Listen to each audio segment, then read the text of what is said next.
For those that want to stay asleep, there's not much we can do for them anyway. Let me get this real quick. Where's those guys sitting around and let's see, let me see if I can find it. Okay, again, this is who they're worshiping on Sunday. There he is right there. This is who the witches are worshiping on Sunday. There he is. And that's who Christians are ignorantly worshiping, without the knowledge to understand what it's really about. Every Sunday, this goes on in California. Now, I don't know what's going on in this circle right here. If you have children, cover their eyes. You have some people sitting around butt naked on a Sunday in a circle dealing with what? Some straight madness. But this is what goes on. While you in church singing, you got these guys sitting on a rock butt naked.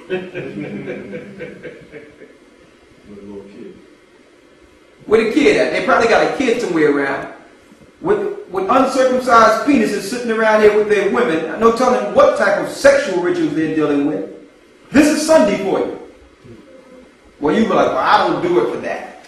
It's the same God. And we're going to prove it. It's the same God. Get Ezekiel 8 and 14 real quick. Ezekiel 8 and 14, read that. Ezekiel 8 and 14. Then he brought me to the door of the gate of the Lord's house, which was toward the north. And behold, there sat women weeping for Tammuz. There sit women weeping for Tammuz. That's women crying in the church. That Tammuz was worshipped on a Sunday. That's where you get your T from. Your cross.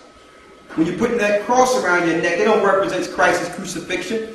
It represents Tammuz himself. That's a God you're worshiping. Read it again. He said, Ezekiel 8 and 14. Then he brought me to the door of the gate of the Lord's house, which was toward the north. And behold, there sat women weeping for Tammuz. There sat women weeping for Tammuz. Tammuz is what you would call an incarnate child.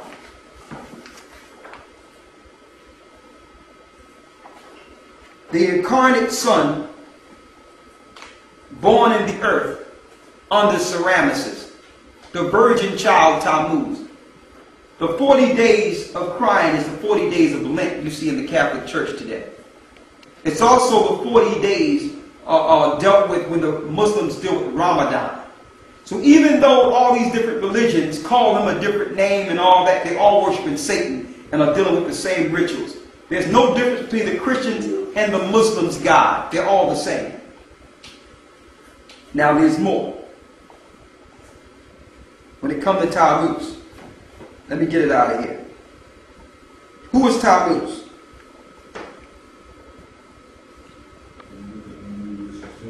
Read it. Verse 16. And he brought me into the court of the Lord's house. And behold, at the door of the temple, between the porch and the altar, were about 25 men, with their backs toward the temple of the Lord, and their faces toward the east. And they worship the sun toward the east. They worship the what? And they worship the sun toward the east. They worship the sun towards the east, the S-U-N, to let you know that this was an abomination that the Most High said we shouldn't deal with. That was a blatant abomination, that they worship the sun towards the east. Read it again. Chapter and verse. Ezekiel 8 and 16.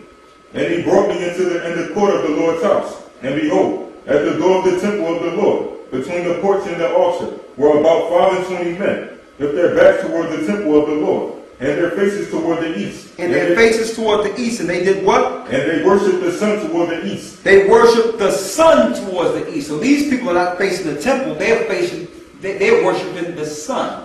The S-U-N. Same thing that's going on in Christian churches today. They have no idea why they're there on Sundays. And it's deceit. That's why it says the ministers are ministers of deceit. Nowhere in the Bible does it say be in the church on Sunday. But yet they'll try to use scriptures to excuse their followers worshiping on a Sunday. We're going to show you that's evil in itself. Not only is the Bible against this sun worship, they try to use the Bible to lock their followers into believing it's right. That's deceit. And I'm going to go through all the scriptures that Christians use to try to excuse the fact that they worship on a Sunday. The same day pagans were worshiping on. The same day that the Greeks and Romans were worshiping on. The same day that witches and warlocks worship on. Okay? Let me read this here. Okay?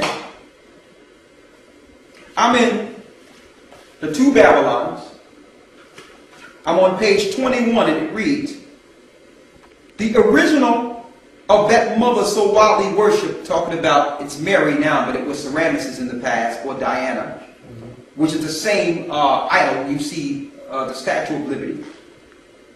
It says the original of that mother so widely worshipped, there is reason to believe was Semiramis, already referred to, who it is well known was worshipped by the Babylonians and other eastern nations, and that under the name of Rhea, the great goddess mother. It was from the sun, however, that she derived all her glory and her claims to deification. The son, through represented as a child in his mother's arms, was a person of great stature and immense bodily powers, as well as most fascinating matters. In Scripture, he is referred to in Ezekiel the 8th chapter and the 14th verse under the name of Tammuz. But he is commonly known among classical writers under the name of Bacchus.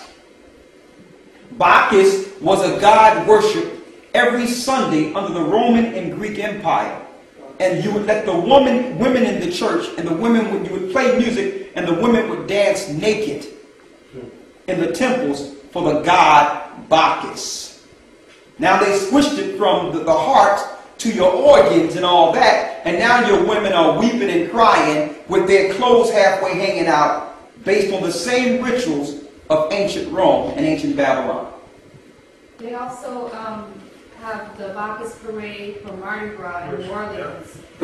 Exactly. Yes. So that same parade goes on, not only it goes on in Rio, it goes on in parts of Europe. They even do it in parts of Africa too.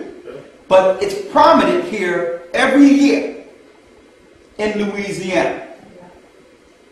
Okay? What is it called again? It's Mardi Gras parade, but it's the Mardi Gras parade. Right, but within Mardi Gras there are different parades. It's Exactly. not just one, but Bacchus is one. Bacchus is one of the gods being worshipped. And the whole thing about Mardi Gras is the time that you're supposed to, it's called Fat Tuesday. So Yeah. you're supposed to be gluttonous and drink and do all this stuff. And just deal with your insatiable lust.